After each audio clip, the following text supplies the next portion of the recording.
Setiap mahasiswa yang akan masuk di IPS akan ditanya, berapa kadar oksigen di dunia? Oke, sip. Anak IPA. Ya. Oke, 20% itu nanti terhitung dengan N2O CO2. Ya, kalau kita bedel itu oksigen yang ada di dunia.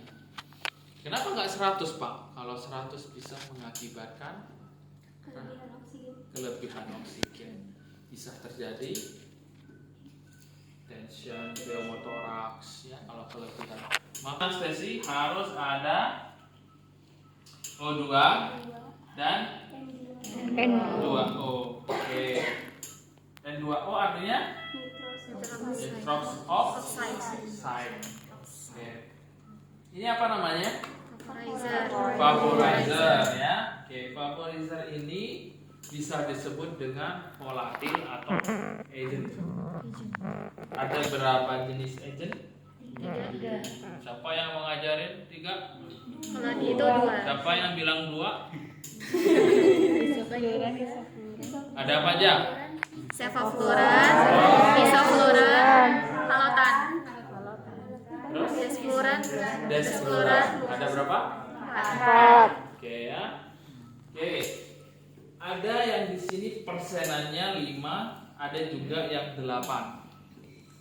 Ya, kalau kita ingin deep ya sedasinya, maka kita bisa langsung kasih 5 atau bisa kasih 8. Sedasi dalam.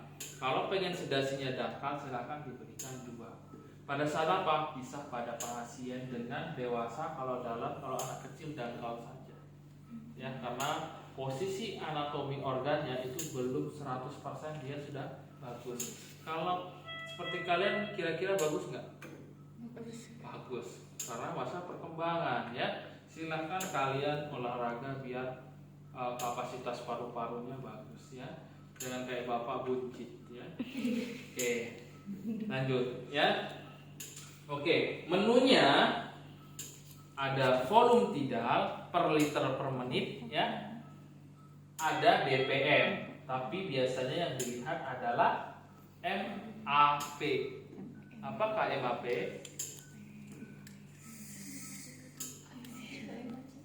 Oh, ingat ya apa? Kalau yang dirisah ingat apa? Tekanan darah ada apa? Aja. Yang di atas apa? Sistolik. Sistolik.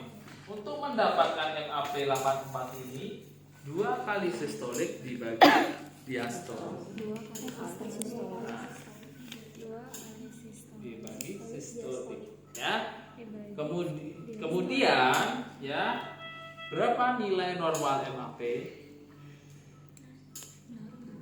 60 sampai 100. Ketika di bawah 60, apa yang terjadi? Tekanan darah turun, apa? Hipotensi. Biasanya paling valid yang dilihat adalah MAP. Ya. Sebelum memberikan fentanyl, sebelum memberikan propofol, midazolam, itu pasti akan dilihat dulu. Karena efeknya ke hemodinamik atau saraf otonom. Oke. Kemudian ini yang dilihat ya, ada peak ya. Peak adalah puncak pernafasan. Ya.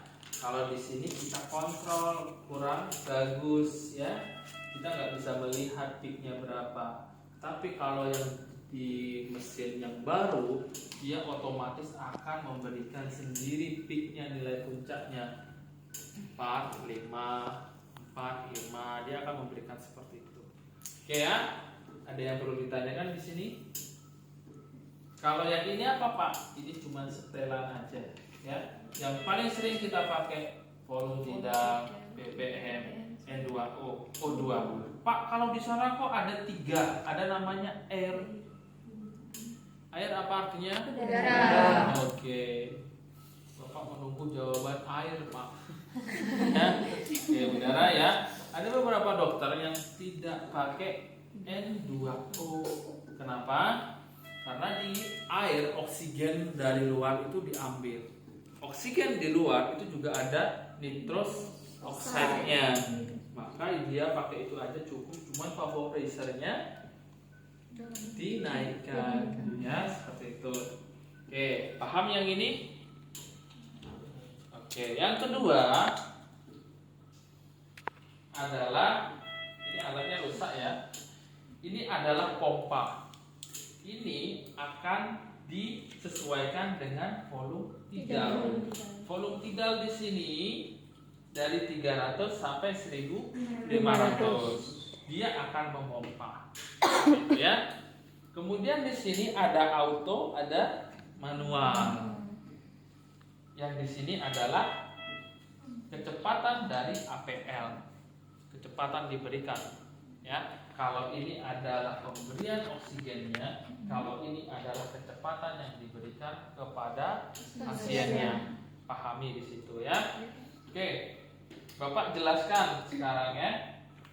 Ketika pasien sudah ETT masuk, kita lakukan contrast atau CE. Bolehlah istilahnya apa aja. Pokoknya mata kita akan selalu tertuju sama SpO2. Kenapa?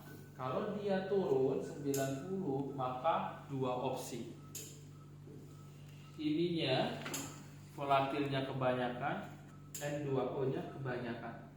Maka N2O-nya dikurangi, O2-nya dinaikkan. Misalkan dia masih tetap tuh 90, vaporizer-nya diturunkan ya. Kemudian masih tetap nih, kira-kira apa penyebabnya? ETT-nya longgar, sehingga oksigen yang diberikan mesin tidak masuk. Ya, analisisnya harus kritis. Kemudian kalau setelah Bapak berikan dia masih volume tidalnya di bawah 100 atau di bawah 200, apakah boleh kita lakukan ke auto? Di bawah 200, di bawah 300, setiap alat berbeda. Indikatornya di mana? Kalau kita ingin dia itu sudah masuk ke automatic mesin.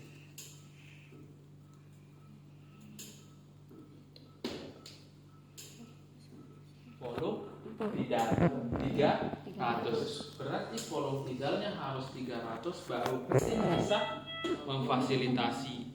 Pak, misalkan 200 bisa tergantung alatnya. Dia 200 bisa mengasistensi enggak? Nah ya, dilihat kalau sudah 200 silahkan diganti ke auto. Kalau belum, biasanya ET itu masuk, kita lakukan BI sampai dia volume tidalnya aman.